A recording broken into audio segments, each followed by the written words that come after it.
It always felt like something you'd only see in the movies, a single night pulling apart a tight-knit friend group. But not too long ago, I learned firsthand that real life can turn just as dramatic. It all started with one bachelorette party that changed everything. There were 4 couples in our friend circle. One pair had been married for 3 years and already had a toddler. My wife Mara and I were just over a year into our marriage. Another couple had tied the knot last summer. And the final couple, Rachel and Nick, were engaged, planning to get married in early February. We were all close in age, lived in the same area, worked similar jobs, and shared a lot of history. Our lives felt intertwined. But that bond was shattered overnight. The wedding plans were in full swing, and everyone was excited. The only major event left before the big day was the bachelor and bachelorette parties. While some see those as problematic traditions, our group always treated them as harmless fun. Nick set up a guys' night at a local club but made it clear. Nothing wild. Rachel had requested no dancers, or anything inappropriate. He just wanted a chill night out with his closest friends. I teased him about playing it too safe. Man, this is supposed to be your last night of freedom. We basically forced you into getting married just for the bachelor party. The group laughed it off, and Nick assured us the night would still be memorable, even if it didn't get out of hand. So Saturday came. We took a taxi to the club, while our wives headed to a karaoke bar for the bachelorette celebration. Drinks flowed, stories were shared, and the atmosphere was light and fun. I checked in with Mara a few times throughout the night. "How's it going over there?" I asked. "Great. Rachel just won a balloon popping contest. She got a bottle of brandy. We're mixing it with champagne, don't judge," she laughed. I joked back, "Better finish that brandy before someone else does." She giggled and hung up. Later, when I called again, her voice was noticeably slurred. "Everything's fine," she said, but there was hesitation. Something felt off. "You sure it's just the girls?" I asked lightly. "Kinda sounds like guys in the background." Her tone shifted. "It's just us. Just the girls." Then she abruptly ended the call. After that, she didn't respond again. Meanwhile, our night continued. We danced, drank, and reminisced about high school mischief.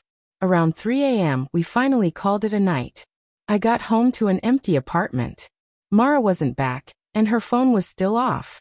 Eventually, I heard her stumbling in, knocking things over and trying to be quiet but failing miserably. I got up to help her take off her shoes. She was hammered. "Why didn't you pick up your phone?" I asked. "It died," she mumbled before crashing into bed and passing out instantly. I couldn't sleep. My head was pounding from the hangover. And now my thoughts were racing. I went to the kitchen for water and painkillers when my phone rang.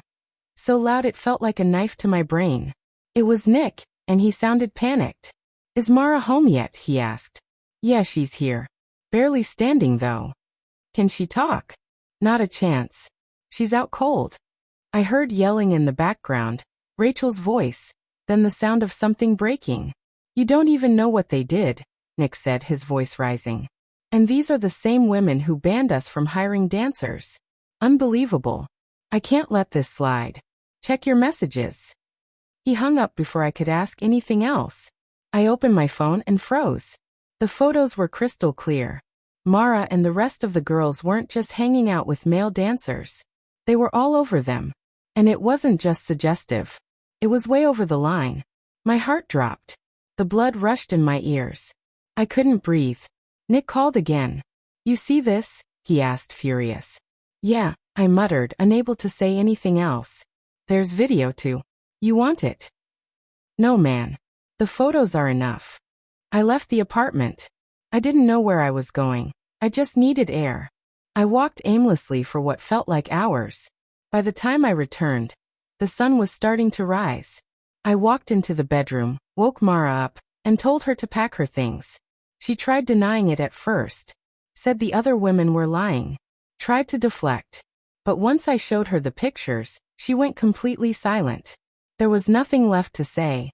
An hour later, Nick sent out a message to all the wedding guests. He announced the wedding was canceled and told everyone, "If you want to know why, ask Rachel." Just like that, it was over. When the day of the canceled wedding arrived, the guys got together anyway, more out of habit than celebration. No one was in a good mood. We just sat there, staring at our drinks, trying to understand what had happened.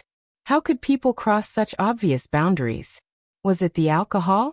Or were those feelings already buried underneath, just waiting for a chance to surface? By the end of that miserable evening, we were all technically single. So in a strange twist of fate, we decided to have the bachelor party we never got. No rules, no guilt. Just us.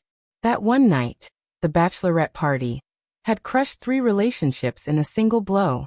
Everything we thought we knew, every bond we thought was unbreakable, had fallen apart in hours.